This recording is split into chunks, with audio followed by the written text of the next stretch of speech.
ராத்துல belt வாங்கிட்டு கச்சுக்கா குச்சுக்கான் இருக்கு, இவன் குச்சுக்கா கச்சுக்கான் இருக்கேன்.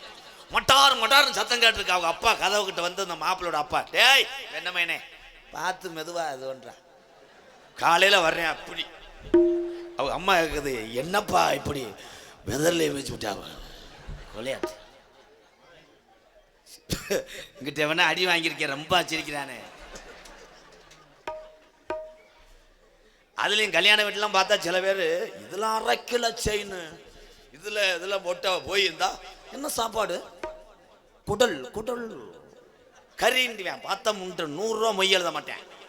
அம்புட்டியும் தின்னுட்டு கடைசியில் போய் பொண்ணு வீட்டுக்காரங்களை சண்டை எடுத்து விட்டுருவேன். நல்லா தெரிஞ்சது சாப்பாடு சூப்பரும். சமயக்காரர் எந்த ஒரு திண்டுக்கல் பக்கம் பிரம்மாதம். ஆனா அவர் ரசத்துல பூடு போட்டுருக்க கூடாது, அது வந்து ஒமட்டுதுன்னுவேன். உடனே சமயக்கட்டுக்காரனை பாய்ச்சி உருண்டு. பொம்பளையாலும் அப்படி தாத்தா, ஒரு வீடு பால் காய்ச்சி வைக்கிறது லேசு கிடையாது, ஒரு வீடு கட்டுறது லேஜாப்பு எவ்வளவு கஷ்டம்.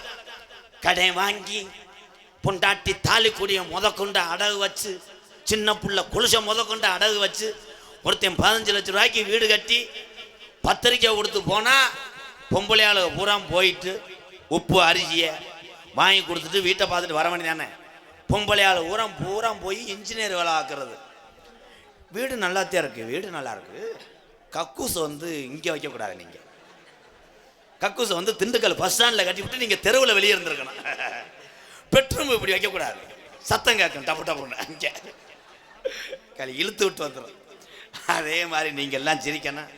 என் தம்பியை பூரா 2 வீலர் பைக்கில் போங்க, ஹெல்மெட்டு போட்டு போங்க, ஹெல்மெட்டை வீட்டில் ஓட்டு போ. பார்க்குறேன் 7 பேர் போகிறேன் ஒரு வண்டியில், 7 பேர் ஓட்டுறையும் பார்த்தா ஆளு மருதமணி